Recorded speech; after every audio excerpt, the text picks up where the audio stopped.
Gracias, te doy un saludo muy afectuoso a ti y a toda nuestra audiencia. Buen martes. Creo que como sabemos, hace pocos días y desde 2020, cuando fue la anterior encuesta que hizo Latinobarómetro, esta encuesta chilena que viene justamente los problemas de la democracia y sobre todo sus indicadores,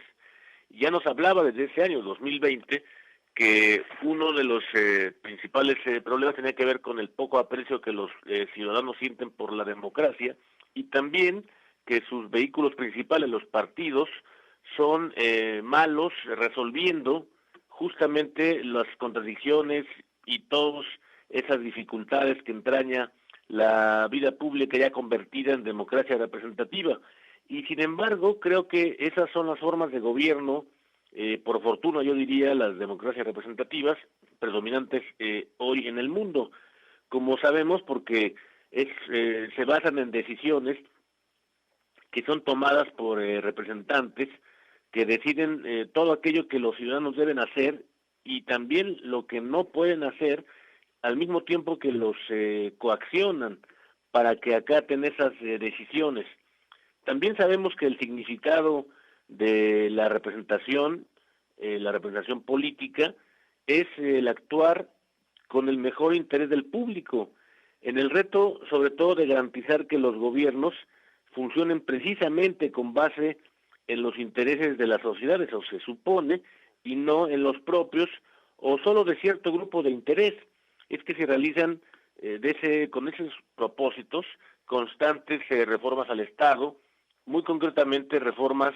electorales. Y creo que el problema, si lo vamos dilucidando, se vuelve más fácil de concretar si hablamos de instituciones en donde definamos, por ejemplo, qué instituciones le permiten al gobierno justamente lograr su propósito, gobernar, cuáles consiguen que la sociedad controle esos gobiernos. Creo que ese es el propósito al final del camino, y para lograr ese objetivo, el de la constitución de normas que garanticen la verdadera representatividad o la mayor posible, es como recordamos que desde la antigüedad a nuestros días, pues hemos pasado por lo mismo, por el despotismo, monarquías,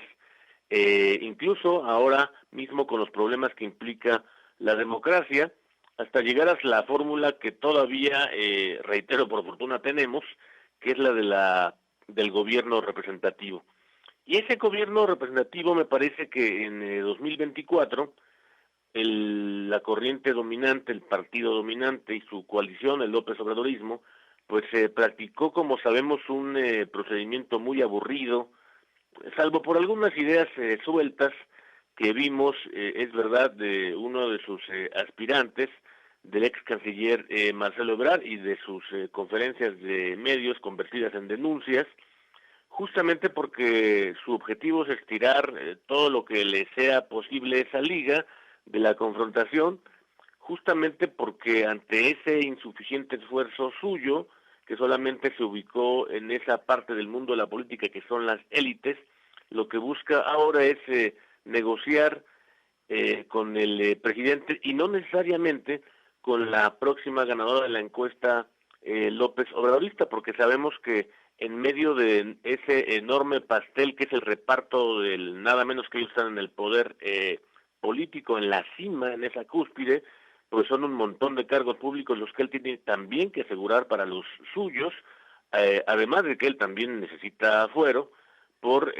muchas razones, lo mismo de carácter lícito que ilícito. Y los efectos, me parece que de ese alzamiento del ex canciller son mínimos, y como se sabe, pues han consistido, por ejemplo, en que el ex senador Ricardo Monreal haya cedido su lugar en la distribución de las encuestadoras elegidas por su partido. Eso por lo que toca, digamos, al Frente Amplio por México.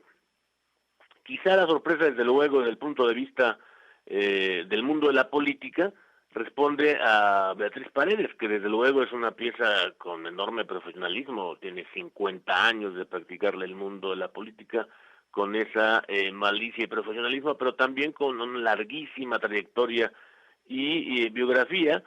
lo cual también explica en otro tono que el PRI haya lanzado todo su aparato buscando precisamente alzar también sus bonos, porque en realidad, si uno lo observa, el mayor puntaje personal, por lo menos para el dirigente nacional del PRI, ganaría más o negociaría más el propio dirigente nacional del PRI si gana la senadora Xóchitl Gálvez. Y hay que ver también justamente ese crecimiento notable que tiene todavía por enfrente la propia senadora Xóchitl Gálvez, porque por su lado la senadora, me parece, Beatriz Paredes, pues enfrenta al mismo tiempo que ese enorme caudal que es su profesionalismo como actor político, enfrenta la insalvable dificultad que implica la marca del PRI. Esa es una, digamos, característica de la política real. Reitero, por su lado, Xochitl Gálvez tiene aún un potencial notable de crecimiento, justo cuando vemos ayer que la jornada principal del día tumbó toda la agenda del día el propio Santiago Krill con sus palabras de declinación y concentrar ahora sí todo el voto de los segmentos que se identifican como adherentes o como simpatizantes del PAN en el marco del Frente Amplio por México. Por eso me parece que la designación de la candidatura presidencial en el Frente Amplio tiene el reto de conciliar la característica que implica su encuesta y también su votación interna. Queda claro también que el PRI controlará su aparato para potenciar a Beatriz en la coyuntura y por eso ha sido tan útil, me parece, la declinación de Santiago Krill para concentrar entonces todo un esfuerzo en un factor, si no unitario, por lo menos sí con una candidatura competitiva ante lo que viene. Y me parece que el PRD pues responde a participar en partes iguales con las dos candidaturas, la de las dos senadoras. En otras palabras, me parece todo como aquella parábola que usó muy bien Humberto Eco, que en El nombre de la rosa, donde planteaba justamente en la conversación con el fraile, en que la pureza siempre es una virtud y que la prisa nunca constituye una ventaja, y es la manera en que se deben diseñar y negociar las circunstancias, como lo está, me parece, haciendo con todas sus dificultades el Frente Amplio. Del caso de Morena ya sabíamos cuáles son, a pesar de todas las negociaciones que hay en medio. Reitero, la pureza siempre será virtud y la prisa nunca. Hay que verlo en El nombre de la rosa.